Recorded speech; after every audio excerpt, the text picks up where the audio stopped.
여호와는 하나님이시요 신실하신 하나님이시라. 그를 사랑하고 그의 계명을 지키는 자에게는 천대까지 그의 언약을 이행하시며 인애를 베푸시되 그를 미워하는 자에게는 당장에 보응하여 멸하시나니 여호와는 자기를 미워하는 자에게 지체하지 아니하시고 당장에 그에게 보응하시느니라. 아멘. 오늘은 신명기 7장을 강해하겠습니다. 신명기 7장이 신명기 전체에서 어떤 위치에 있는지 여러분들이 먼저 알아보셔야만 될 것입니다. 신명기서를 구분하면 머릿말 그리고 세 가지의 모세의 설교로 구성되어져 있습니다. 머릿말은 1장 1절부터 5절까지이고 모세의 첫 번째 설교는 1장부터 4장 43절까지가 첫 번째 설교입니다. 모세의 두 번째 설교가 4장 44절부터 26장까지인데 오늘 7장은 모세의 두 번째 설교 가운데 내용을 여러분과 함께 강해합니다. 모세의 두 번째 설교에서 여호와를 섬기는 법이 무엇인가? 여호와를 잘 섬기는 법이 무엇인가에 대해서 4장부터 13장까지 말씀하고 있는데 그 내용 가운데 7장이 들어있다라는 사실을 알아야만 합니다. 그러면 여러분들과 제가 이 신명기서가 어떤 책인지를 잘 알아야만 합니다. 신명기서는 두 번째 율법책입니다. 그러니까 모세가 율법서를 하나님 앞에 시내산에서 받았습니다. 모세의 율법을 받은 이스라엘 백성들의 1세대가 가나안 땅을 향해서 나아가다가 광야에서 다 죽음을 당합니다. 그들의 불순종 때문에 죽음을 당했습니다. 1세대가 죽고 나서 2세대, 3세대가 가나안 땅에 입성해야 돼서 그때 지도력이 바뀝니다. 모세가 리더로 있다가 모세의 지도력이 여호수아에게로 옮겨질 때였습니다. 모세의 마음속에 이제는 내가 이 민족을 잘 이끌 수 있겠다라는 생각이 들었습니다. 저도 그렇습니다. 지금 환갑이 된 올해 제가 이런 생각을 해봅니다. 지금 부목사 하면 참 잘할 수 있을 텐데 지금 내 인생을 처음부터 다시 시작하면 참 잘 살 수 있을 터인데 그런 생각이 듭니다. 모세도 그런 생각이 들었습니다. 그래서 모세가 하나님 앞에 기도를 하고 요청을 합니다. 하나님, 제가 이제 가나안 땅에 들어가면 이 백성들을 잘 지도할 수 있을 것 같습니다. 저를 가나안 땅에 들여 보내주십시오. 하나님이 한마디로 거절하십니다. 거기까지만. 너 시대는 여기까지니까 너는 여기서 네 인생을 셈하라. 그래서 모세는 가나안 땅에 들어가지 못하고 산 꼭대기로 올라갑니다. 모세가 생각합니다. 내가 마지막 남은 이 기간 동안 할 수 있는 일이 무엇일까? 생각을 하면서 모세가 이런 결심을 합니다. 그렇지. 내가 할 일은 다시 율법을 재선포하는 일이구나. 내가 할 일은 이 율법을 다시 가나안 땅에 들어가기 위한 광야 2세대, 3세대에게 가르쳐야 되겠구나. 그들에게 가나안 땅에 들어가서 조심해야 될 일, 하나님을 잘 섬길 일이 무엇인지를 가르쳐야 하겠구나. 그래서 기록한 책이 신명기서입니다. 그래서 신명기서를 두 번째 율법책이다. 그렇게 말을 하는 것입니다. 신명기서의 내용을 크게 세 가지로 나눌 수 있다라고 방금 말씀드렸습니다. 요단 저편 모압 평지에서 모세는 방금 말씀드렸듯이 광야에서 태어난 2세, 3세 젊은이들에게 세 가지 교훈을 합니다. 첫째, 여러분이 함께 읽어주시기를 바랍니다. 지나온 이스라엘 민족의 역사를 말해줍니다. 둘째, 시내산에서 받은 계명을 다시 선포합니다. 셋째, 이스라엘 민족의 미래 역사가 어떻게 엮어져야 할 것을 말해 주었습니다. 그러니까 여러분 보세요. 7장은 이스라엘 민족의 역사가 미래에 어떻게 엮어질 것을 말하는 가운데서 가나안 땅에 들어가서 조심해야 될 것이 뭐가 있느냐, 그것을 말하고 있다라고 생각하시면 됩니다. 그러면 여러분에게 묻습니다. 6장에는 어떤 내용이 있었습니까? 이 신명기 6장은 매우 중요한 장입니다. 100번, 1000번을 강조해도 지나치지 않을 만큼 중요한 장입니다. 여기는 이스라엘 민족의 유대인들의 신앙 지침과 교육 지침이 기록되어 있는 책이 신명기 6장입니다. 말해서 쇠마 이스라엘입니다. 쇠마라라는 말은 들어라라는 말입니다. 이스라엘아 들어라. 그런데 이 쇠마라는 히브리어, 이 쇠마는 명령형입니다. 명령형이라는 것은 어떤 의미가 있습니까? 해도 되고 안 해도 그만인 권장사항이 아니라는 것입니다. 하지 않으면 안 된다라는 하나님의 간곡한 마음이 담겨져 있습니다. 그래서 이스라엘 백성들은 반드시 하나님의 말씀을 들어야만 했습니다. 그 하나님의 말씀의 핵심이 무엇입니까? 우리 하나님 여호와는 오직 하나이신 여호와이시다. 그것을 바로 알아야만 되었습니다. 여러분, 우리 인생에 여러분들과 여러분의 자녀 손들에게 가르쳐야 될 것이 뭐냐? 우리 하나님 여호와는 하나이신 여호와이시다. 이것을 가르쳐야만 합니다. 두 번째, 하나님을 어떻게 사랑하는가를 가르쳐야 됩니다. 신명기서의 내용은 하나님을 사랑한다. 하나님을 사랑하되 어떻게 사랑해야 됩니까? 마음을 다하고 뜻을 다하고 목숨을 다해서 하나님을 사랑해야 된다. 그러니까 모세가 신명기 6장의 이 세마 이스라엘을 통해서 분명하게 이스라엘 백성들에게 증언하는 것은 들으라는 거예요. 잘 들어야 되는 거예요. 새겨 들어야 된다는 거예요. 뭘 새겨 들어야 되느냐? 너희가 섬기는 하나님은 여호와는 하나이신 하나님이다. 그 하나님을 사랑하며 살아야 된다. 이 유언의 말씀, 이 유언 같은 말씀을 지금 모세가 6장에서 한 것입니다. 6장에서 이런 말씀을 하고 난 이후에 모세가 다시 한번 그들 앞에 섰을 때 하나님이 모세에게 명령합니다. 자, 6장의 내용이 어떤 내용이라고 말씀을 드렸습니까? 우리 하나님 여호와는 하나이신 여호와이시다. 이 하나님을 사랑하라. 그런데 어디에 들어가서도 사랑하라는 겁니까? 지금 여기서도 사랑하지만 어디에 들어가서 젖과 꿀이 흐르는 가나안 땅에 들어가서도 하나님만 사랑해야 된다.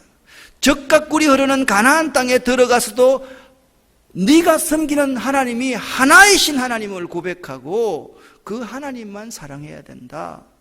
그렇게 우리에게 말씀하고 있는 내용입니다. 그러면 오늘 7장에서 가나안 땅에 살고 있는 족속이 7족속이 있었는데 그들을 어떻게 대할 것인가? 그 원칙을 1절부터 5절에서 말씀하고 있습니다. 자, 1절부터 5절까지 말씀을 함께 읽습니다.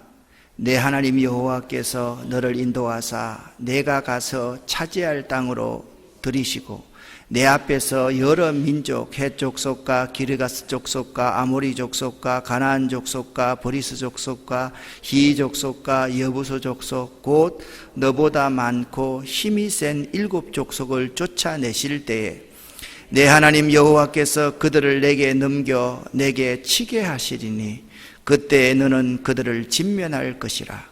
그들과 어떤 언약도 하지 말 것이요 그들을 불쌍히 여기지도 말 것이며 또 그들과 혼인하지도 말지니 내 딸을 그들의 아들에게 주지 말 것이요 그들의 딸도 내 머니로 삼지 말 것은 그가 내 아들을 유혹하여 그가 여호와를 떠나고 다른 신들을 섬기게 하므로 여호와께서 너희에게 진노하사 갑자기 너희를 멸하실 것임이니라. 오직 너희가 그들에게 행할 것은 이러하니 그들의 제단을 헐며 주상을 깨뜨리며 아세라 목상을 찍으며 조각한 우상들을 불사를 것이니라. 아멘. 여기 가나안 7 족속의 특징을 1장 하반절에 말씀하고 있습니다. 뭐라고 말씀하고 있습니까? 너보다 많고 힘이 센 7 족속이다. 그렇게 말씀을 하고 있습니다. 그러니까 조직적이고 막강한 힘을 가진 족속들이다 라는 것입니다. 그런데 이 조직적이고 막강한 힘을 가진 그 족속들을 하나님이 내게 넘겨주겠다, 내게 넘겨준다라는 이 표현이 참 재미있는 표현입니다. 내게 넘겨준다라는 표현은요, 이런 표현입니다. 내게 양도하여 준다라는 표현입니다. 그러니까 하나님이 이 족속들을 네게 맡기겠다라는 거죠. 그리고 네로 말미암아 그들을 무찌르게 하겠다라는 거예요. 근데 여러분 생각 한번 해보세요. 가나안 7 족속의 특징이 뭐라고 그랬습니까? 너보다 많고 너보다 힘이 센 7 족속을 너의 손에 붙이겠다. 그리고 내게 치게 하겠다. 자, 이 말의 의미가 어떤 의미일까요? 이스라엘 백성들이 직접 싸우게 한다는 말입니까? 하나님이 싸우시겠다라는 말입니까? 대답해 보세요. 하나님이 싸우시겠다라는 말입니다. 그러니까 세상 관점으로 보면 너보다 많고 힘이 센 7 족속을 이스라엘 백성들이 이길 수가 없어요. 어떻게 이깁니까? 여러분, 우리가 막 영화에서 이렇게 보고 드라마에서 보니까 김두한 같은 사람이 나와가지고 1대 30이 붙어도 그냥 탁 때리고 탁 때리면 그냥 다 넘어지고 이렇게 하는데 실제로 1대 30 붙어가지고 이길 수 있는 사람 아무도 없어요. 이길 것 같아요? 못 이깁니다. 벌떼처럼 붙어가지고 그냥 막대기에 들고 붙으면 집니다. 이스라엘 백성들이 가나안의 7 족속, 헷 족속, 기르가스 족속, 아모리, 가나안, 브리스 족속, 히위 족속, 여부스 족속을 도무지 이길 수가 없어요. 그런데 하나님이 양도해 주시니까, 하나님이 넘겨주시니까, 하나님이 대신 싸워주시니까. 근데 조건이 있습니다. 그들을 진멸하라 그래요. 그들의 씨를 남겨두지도 말라. 이걸 보고 이제 사람들이 말합니다. 하나님은 참 잔인한 하나님이다. 왜 조금 살려주지? 왜 진멸하라 그러나? 씨를 말리라 그러는가? 여러분, 이 원리는요, 이 자연의 원리를 잘 이해해 보면 알 수가 있습니다. 집에 있잖아요. 집에 곰팡이가 있는데 푸른색 곰팡이, 음식을 썩히는 곰팡이가요, 빵 가운데 조그만큼만 있어봐요. 하루 지나고 이틀 지나면 그 빵 먹을 수 있어요? 못 먹어요? 절대 못 먹습니다. 마찬가지입니다. 그럴 때는 그 악한 곰팡이가 그 자리에 있도록 해서는 안 됩니다. 우리 몸에 암이 있습니다. 암은 자꾸 키워야 돼요. 아니면 암은 잘라내야 돼요. 잘라내야 돼요. 그래서 이렇게 분명히 말합니다. 그들을 진멸할지라. 그들과 어떤 약속도 하지 말고, 그들을 불쌍히 여기지도 말고, 그들과 혼인하지도 말아라. 왜냐하면 혼인하면 네 자녀들을 유혹하여서 여러분이 반드시 그들을 진멸하지 않고 그들과 언약도 언약 맺고 그들을 불쌍히 여기고 서로 결혼시키면 여호와를 떠나게 된다는 거예요. 사람이라는 그렇다. 여호와를 떠나게 된다는 거예요. 다른 신들을, 우상을 섬기게 된다는 거예요. 그러면 그들 때문에, 그들을 불쌍히 여기는 것 때문에 하나님의 진노를 받아서 우리가 멸망을 받을까 두렵기 때문에 그들에게 이렇게 대하라, 그렇게 말씀하고 있습니다. 특별히 그들의 우상들을 헐어버려라. 주상을 깨뜨려버리고 찍어버리고 불살라버리라. 제가 부목사를 처음에 했던 약수동에 있는 신일교회에 가면 1년에 한 번씩 우상소각대회가 있습니다. 그런데 이제 우상소각대회를 하면 참 재미있습니다. 교회 근사님들, 안수집사님들 이런 가정에서 있잖아요.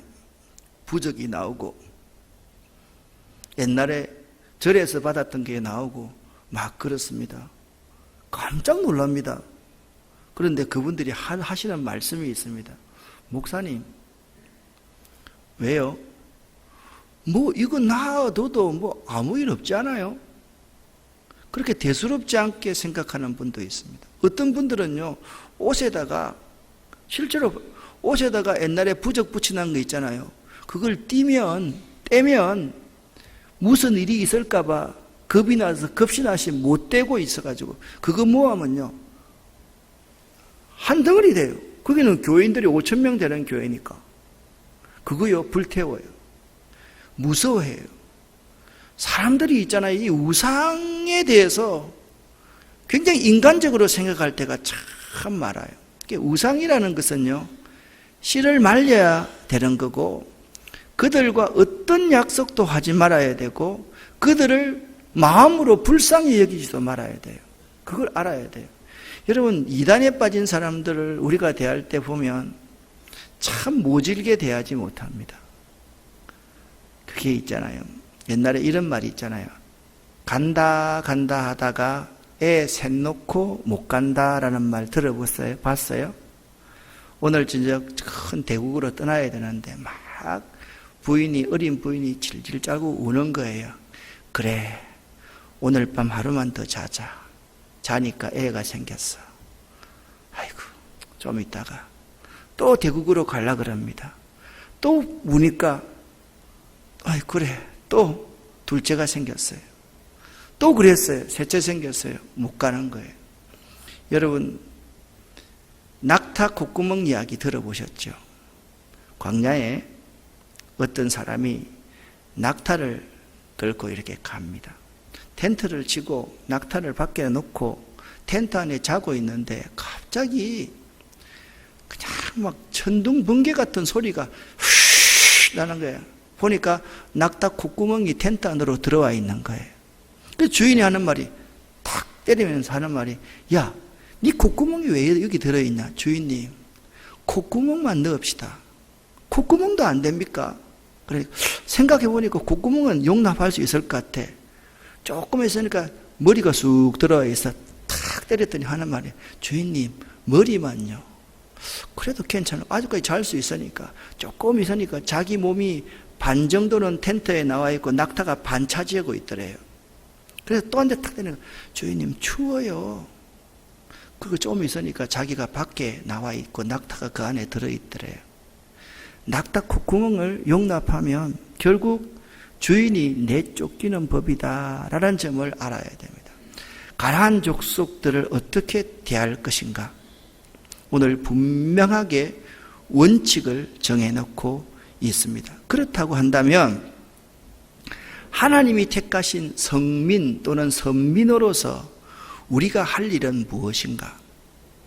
자, 가나안 족속을 대하는 방법은 배웠습니다. 선민으로서 우리가 해야 될 일이 무엇인가?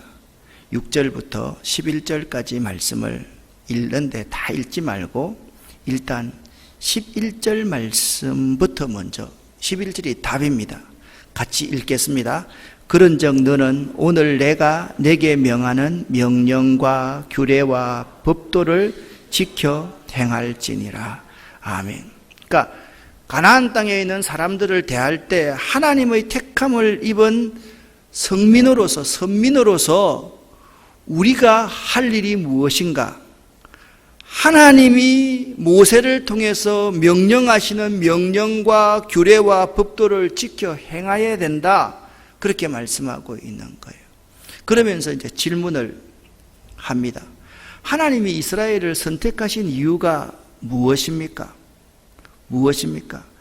6절부터 8절까지 말씀을 읽으면서 하나님이 이스라엘을 선택하신 이유를 찾아보세요. 같이 6절부터 8절까지 있습니다. 너는 여호와 내 하나님의 성민이라. 내 하나님 여호와께서 지상 만민 중에서 너를 자기 기업의 백성으로 택하셨나니 여호와께서 너희를 기뻐하시고 너희를 택하심은 너희가 다른 민족보다 수요가 많기 때문이 아니니라. 너희는 오히려 모든 민족 중에 가장 적으니라. 여호와께서 다만 너희를 사랑하심으로 말미암아 또는 너희 조상들에게 하신 맹세를 지키려 하심으로 말미암아 자기의 권능의 손으로 너희를 인도하여 내시되 너희를 그 종되었던 집에서 애굽 왕 바로의 손에서 속량하셨나니. 아멘. 자, 하나님께서 이스라엘 백성들을 택하신 이유가 두 가지가 있어요. 무엇입니까? 8절 말씀에 여호와께서 다만 너희를 뭐함으로 말미암아 사랑하심으로 말미암아 택했다는 거예요. 사랑이 없었으면 안 택해요. 왜? 7절 말씀을 가만히 보세요. 여호와께서 너희를 기뻐하시고 너희를 택하시면 너희가 다른 민족보다 힘이 세냐? 수요가 많냐? 가장 적은 존재가 아니냐? 그런데 내가 너희를 택한 이유가 뭐냐? 첫 번째, 내가 너희를 너무너무 사랑하기 때문이다. 두 번째, 내가 너희 조상들과 언약을 맺었는데 그 약속을 신실하게 지키기 위해서 너희를 택했다. 할렐루야.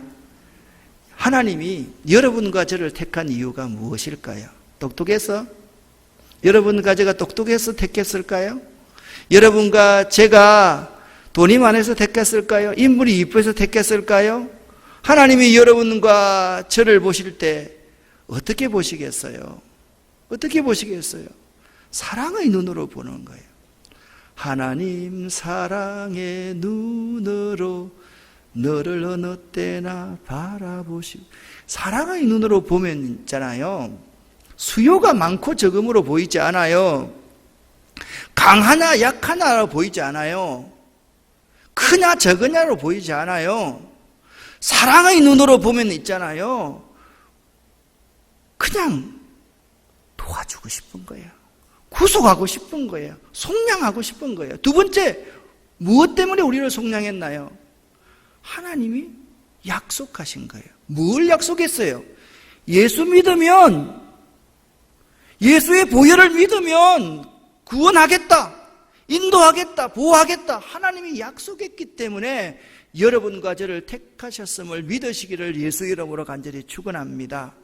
감사해요, 감사 안 해요? 하나님은요, 우리를 바라볼 때 자꾸 인간적인 눈으로 바라보시는 분이 아니에요. 하나님의 사랑의 눈으로 바라봐요.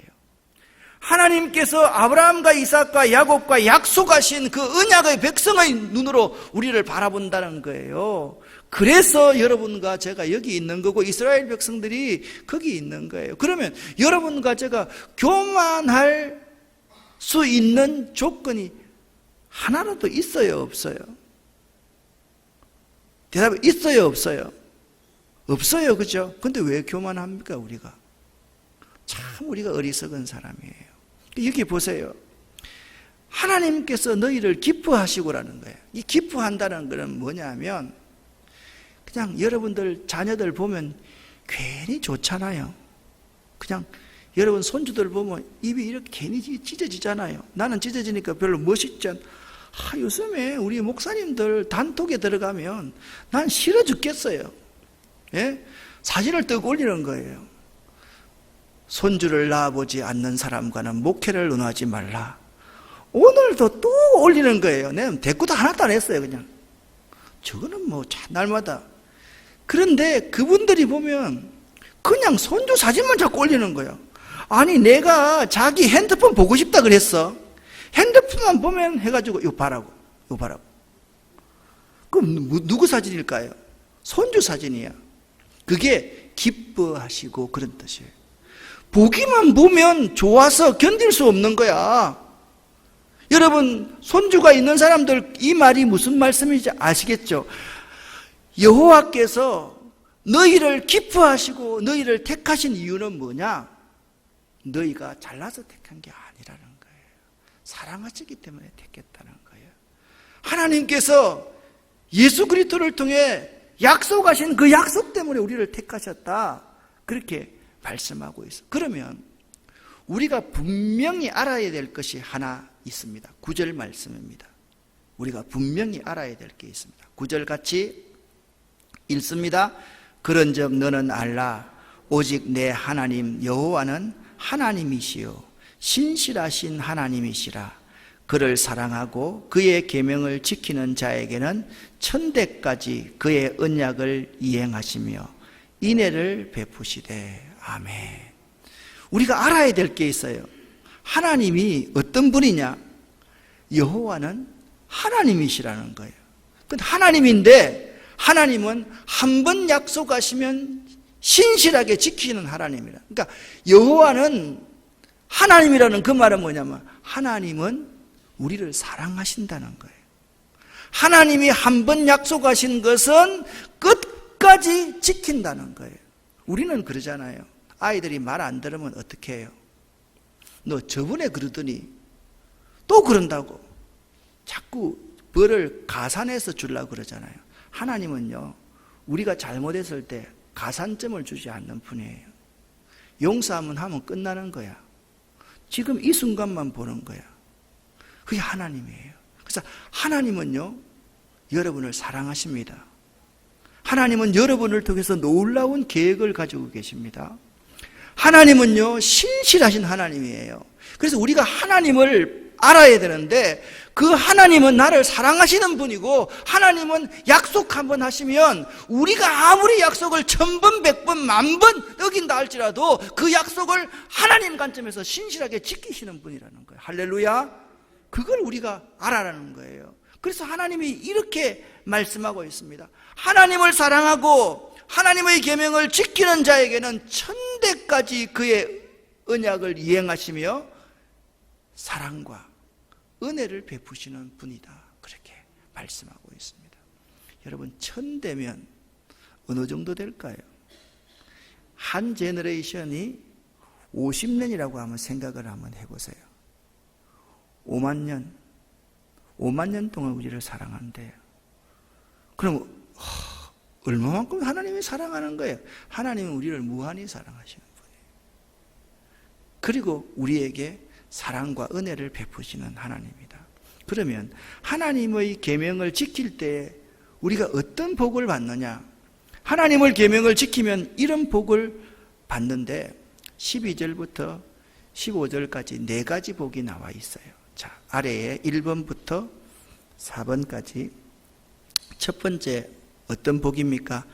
하나님이 인애를 베푸실 것을 말씀합니다. 이게 인애라는 말이 이게 히브리어로 헤세드라는 말입니다. 한번 따라 헤세드. 이 헤세드라는 말이 사랑이 이만큼이면 사랑을 우주적으로 확장시켜 놓은 것이 헤세드라는 단어예요.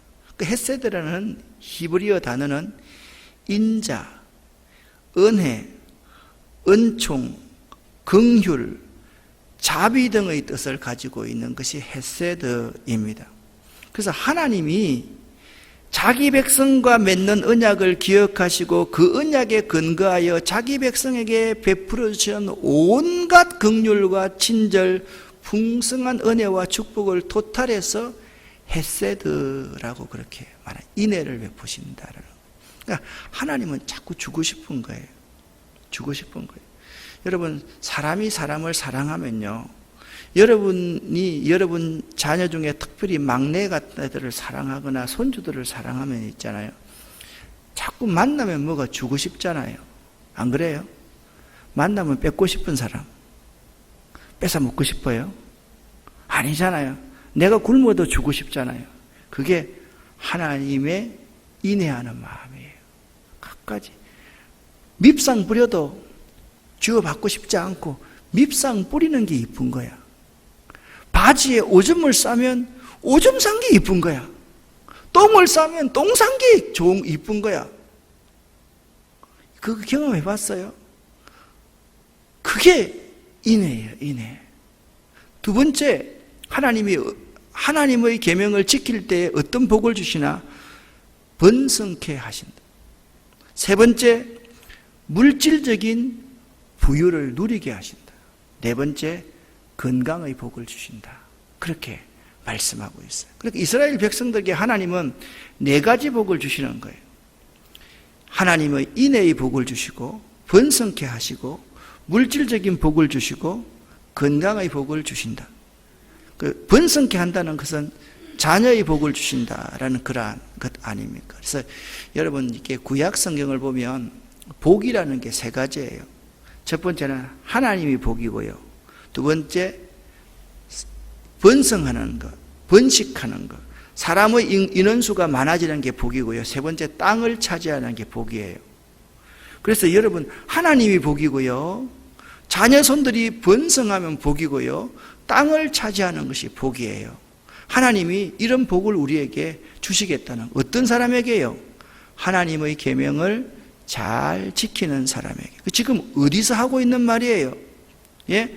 가나안 땅에 들어가기 직전에, 가나안 땅에 들어가거든 가나안 거민들을 대할 때 이렇게 대하여야 하느니, 그리고 너희들이 꼭 기억해야 될 것이 이런 것이니, 너희들이 나의 계명을 잘 지키면 내가 너희에게 이런 복을 줄 것이니, 거기까지 말씀하고 있는 거예요. 그러면서 하나님이 옐로우 카드를 하나 딱 보여주십니다. 경고장을 딱 내주면서 16절 말씀에 인간적으로 그들을 대하면 그것이 올무가 된다, 그렇게 말씀하고 있어요. 자, 16절 말씀을 함께 읽어보겠습니다. 내 하나님 여호와께서 내게 넘겨주신 모든 민족을 내 눈이 긍휼히 여기지 말고 진멸하며 그들의 신을 섬기지 말라. 그것이 내게 올무가 되리라. 아멘. 여기 올무가 되리라 라는 이 뜻을 원어로 찾아보면 이 올무에 해당되는 원어는 모시케라는 말인데 유혹하다라는 뜻인 야코시에서 파생된 말입니다. 그래서 여러분, 짐승을 잡는 밧줄, 코를 꿰는 갈고리 등의 의미가 유혹하다는 거예요. 여러분, 옛날에 산토끼 잡아봤어요? 우리 어린 시절만 해도 뒷산에 가면 산토끼 많이 있었잖아요. 그게 딱 올무 철사 같은 거 가지고나 나무 그 칡껍질 같은 거 딱 넣어서 한번 걸리면 도망갈 수 있어요? 못 도망가요? 못 도망가요. 잡히면 있잖아요. 끝까지 있어가 나중에 다리 잘리면 도망가지 못 도망가요. 그게 뭐냐? 예, 밧줄이라는 거예요.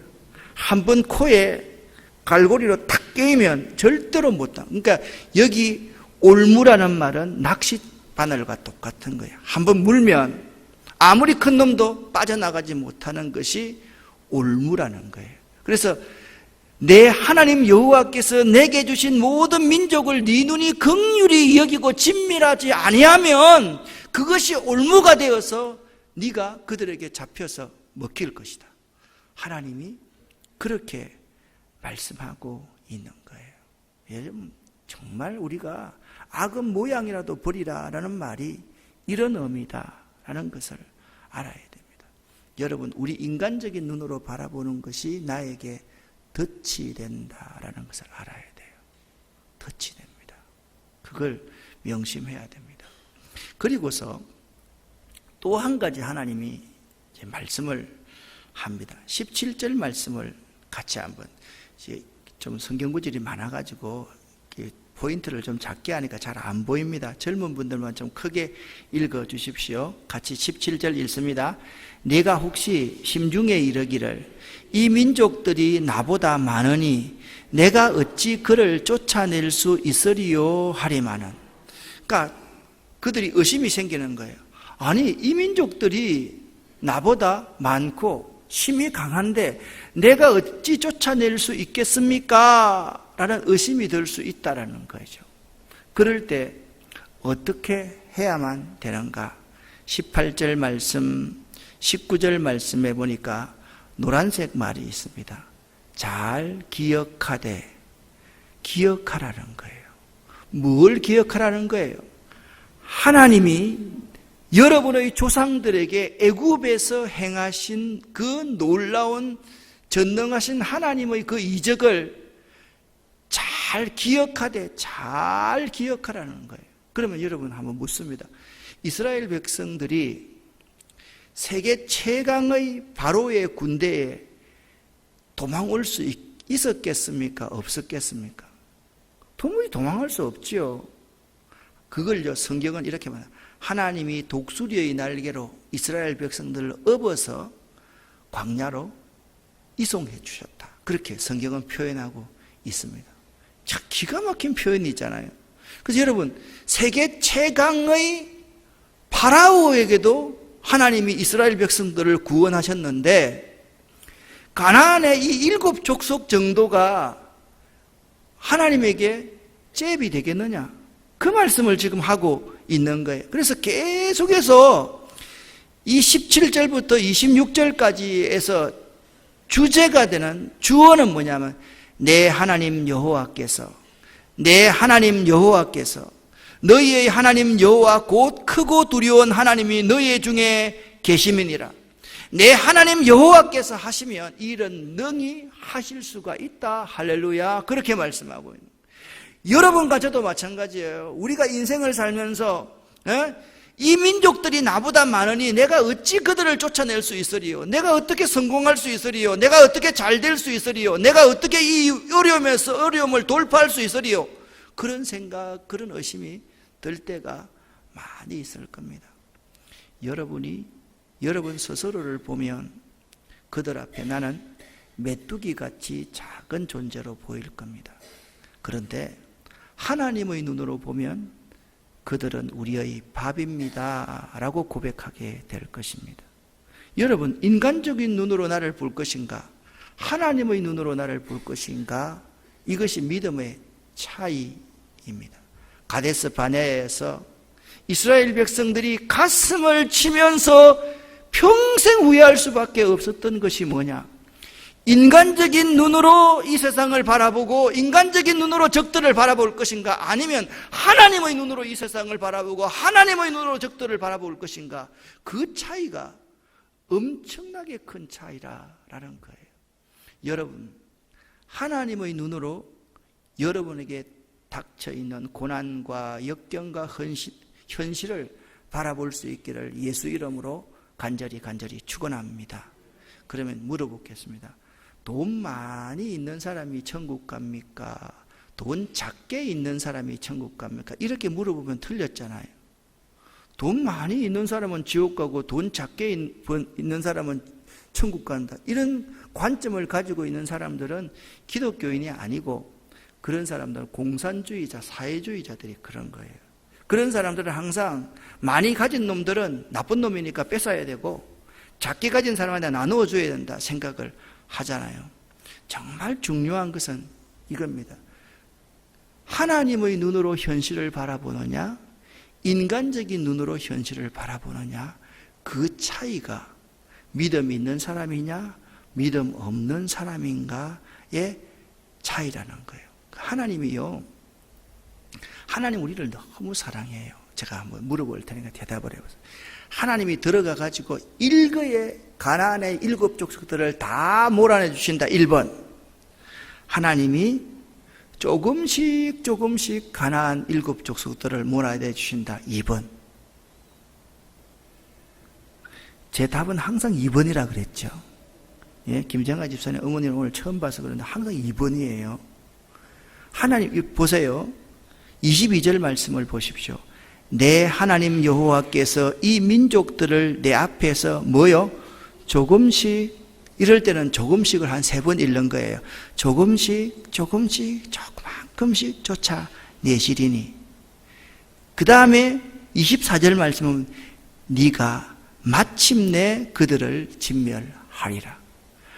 그러니까 네가 진멸하게 만들어 주겠다는 거예요. 하나님이 싸워가지고 네가 그들을 진멸하도록 만들어 주시겠다. 그래서 우리는 있잖아요, 세상 사람들을 부러워해서는 안 됩니다. 세상 사람 날 부러워 아니하여도 나도 역시 세상 사람 부럽지 않아. 하나님의 크신 사랑 생각할 때에 할렐루야 찬송이 저절로 나네. 우리 어릴 때 근사님들은 이 곡조도 안 만지면서 앞에 앉아가지고 이게 날마다 했어요. 교회 가면요, 그 안두리 근사님 그런 분들이 이거 계속 하고 있는 거예요. 세상 사람 나는 하나도 안 부럽다는 거예요. 하나님의 크신 사랑 생각하면 할렐루야 찬송이 저절로 난대요. 여러분 가만히 하면서 우리는 자꾸 생각할 때 이렇게 생각합니다. 예수님이 십자가 위에 딱 달려있다가 내려와가지고 일거에 그냥 나쁜 놈들 싹 쓸어버리고 불태워버리고 하나님 나라 만들어버리면 되지 뭐 하나님이 그렇게 하시냐냐고. 여러분 그게 좋을 것 같아요. 우리 동네에, 내가 어릴 때 살던 동네에 철문이 형이라고 있었어요. 지금도 살아 계세요. 그 형은 있잖아요, 키가 작은데 옛날에 대학교에서 배구 선수를 했어요. 배구 세터를 했어요. 탁 공 올려주면 스파이크 때리도록 만들어주는 사람 있잖아요. 그 형은 있잖아요, 옛날 그 시절에 건투 글러브를 사가지고 지나가는 애들만 부르면 곁에 가. 너 여기로 와라. 용환이하고 붙어라. 그 형한테는 안 하면 두드려 맞으니까, 옛날 어릴 때는 뭐 동네에서 그런 게 있어요. 형님들이 두드려 패면 맞아야 되니까 코피 날 때까지, 예? 때려가지고 상대가 코피 나서 울면 이기고, 왜? 지는 거예요. 그 형이 나중에 시의원도 하고 그래가지고 나중에 내가 목사가 돼가 내려가니까 전 목사님, 지금도 전 목사님, 왜 하나님이 나쁜 놈들, 그냥 나쁜 놈들, 저런 놈들은 그냥 탁탁탁탁 죽여버리면 이 세상이 선하게 될 건데 왜 이렇게 죽이지 않고 그냥 놔두는지 모르겠다고. 그래서 내가 그래서 형님, 그렇게 죽이면 형님도 죽었을 거고 나도 죽을 건데요, 하나님이 그렇게 다 죽였으면 여기 한 놈도 안 살아있을 거예요. 미안합니다, 한 놈이라 그래서 년이라는 말은 안 했잖아요. 한 놈도 안 살아있을 거예요. 다 죽어요. 하나님이 그냥 나쁜 짓 할 때마다 다 한 사람씩 처단하면요, 이 세상에 70억 원고 살아있는 사람이 하나도 없을 거라니까요. 근데 하나님은요 그렇게 하시는 분이 아니에요. 우리를 생각하는 거예요. 우리 몫을 생각하는 거예요. 이스라엘이 연약하잖아요. 이스라엘이 계속 의심을 가지잖아요. 이스라엘이 감당을 못하잖아요, 그 놀라운 승리를. 그래서 조금씩 그들을 밀어내어서 네가 마침내 그들을 진멸할 수 있도록 만들어주시는 하나님이 여러분과 제가 믿는 하나님이에요. 할렐루야. 어떤 하나님이 좋아요? 나한테 감당치 못하도록 그냥 한꺼번에 100억을 줘가지고 그것 가지고 나쁜 짓 하게 만드시는 하나님이 좋겠어요? 나한테 5천원씩, 만원씩, 1억씩 줘가지고 내가 감당할 수 있도록 만들어. 제가 보니까 이제 근사님은 그래도 나한테 좀 한꺼번에 100억 줬으면 좋겠어요 라고 생각하는 것 같은데, 여러분 그러면 그게 축복이 아니고 저주가 됩니다. 그걸 알아야 돼요. 하나님은 조금씩 가나안의 7 족속들을 내쫓아주시는 하나님임을 믿으시기를 예수 이름으로 간절히 축원합니다. 왜 그렇게 조금씩 쫓아주실까요? 오늘 25절 말씀을 보십시오. 네가 그것으로 말미암아 뭐에 걸릴까? 올무에 걸릴까 하노니. 저는 이런 분들을 교회에서 참 많이 봐요. 우리 교회에서 그런 게 아니라 갑자기 하나님이 축복해 주시니까 그걸 감당치 못해가지고 그때부터 어떻게 돼요? 어깨가 조금 올라가잖아요. 교만해가지고 말도 좀 거만하게 되잖아요. 주일날 뭐 하세요? 주일날 안 보이네요. 바이어 만나야 돼가지고 바이어 개코나 직골프 치러 가지 무슨 바이어 만나러 다닌다고 날마다 그래요. 안 만나도 살 수 있는데 그런 사람 너무 많아요. 하나님이 축복해 주시니까 그것 가지고 날마다 세상 즐기면서 다니는 사람이 얼마나 많아요. 그건요 여러분 결코 축복이 아닙니다. 조금씩 몰아내 주는 거, 그게 축복이에요. 제가 있잖아요, 요 근래 설교, 주일 낮에 설교 계속 찬송을 좀 많이 불렀잖아요. 그랬더니요 사모한테 좀 구사리를 좀 먹었어요. 찬송 좀 너무 길게 하지 말라고. 내가 사실 목소리는 별로 안 좋잖아요. 제가 여러분 들으시다시피 또 어떤 젊은 집사님 그러다 목사님 목소리도 별로 안 좋으면서 뭐 그렇게 땡감을 지르면서 찬송을 그렇게 많이 해요. 그런데 찬송이 참 좋은 게 있어요. 이 곡조를 붙여놨잖아요. 시편 24편 7절부터 10절까지 가지고 이런 곡조를 붙여놨어요. 문들아 머리 들어라 들릴지어다 영원한 문들아 영광의 왕 들어가시도록 영광의 왕 들어가신다. 영광의 왕이시뇨 강하고 능하신 주로다. 전쟁에 능하신 주시라. 다 찬양 위대하신 왕. 왕께 만세 왕께 만세. 당신은 영광의 왕이라. 다 찬양 위대하신 왕. 왕께 만세 왕께 만세 왕께 만세.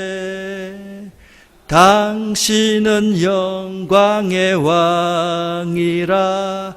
다 찬양 위대하신 왕. 제가 대학부 지도하고 300명 400명 아이들을 지도할 때는 이런 찬송이 참 많았어요.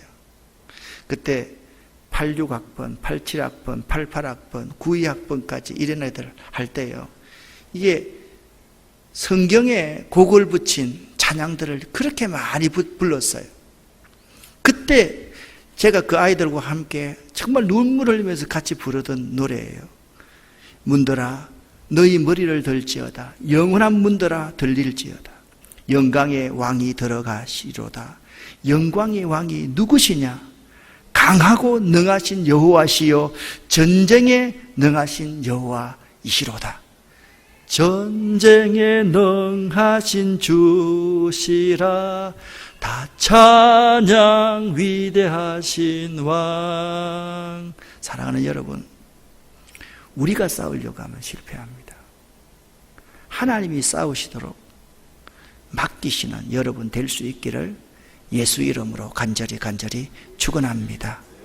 내가 자꾸 마음이 안타까워서 이단들, 또 가나안에 있는 사람들 인간적으로 바라보면요, 그것이 우리에게 뭐가 된다고요? 올무가 됩니다. 우상 섬기는 사람, 그리고 세상에 잘 되는 사람 자꾸 부러워하면 그것이 나에게 올무가 됩니다. 여러분, 하나님이 천천히 축복하시는 거, 그게 복입니다. 아시겠어요? 꼭 믿으시기를 예수 이름으로 간절히 축원합니다. 기도하겠습니다. 살아계신 하나님 아버지, 하나님의 은혜를 참 감사합니다. 감사합니다. 하나님 감사합니다. 우리가 잘나서 이 자리에 앉아 있는 것이 아니요, 하나님이 우리를 사랑하시고 하나님이 아브라함과 이삭과 야곱과 예수 그리스도를 통해 약속하신 그 언약 때문에 우리를 택하여 이 자리에 앉혀주셨음을 고백합니다. 겸손히 하나님의 눈으로 이 세상을 바라볼 수 있도록 도와주시옵소서. 오늘도 기도할 때 성령 하나님 우리 가운데 역사하여 주시옵소서. 예수 그리스도 이름으로 축복하옵고 간절히 기도 올립니다. 아멘.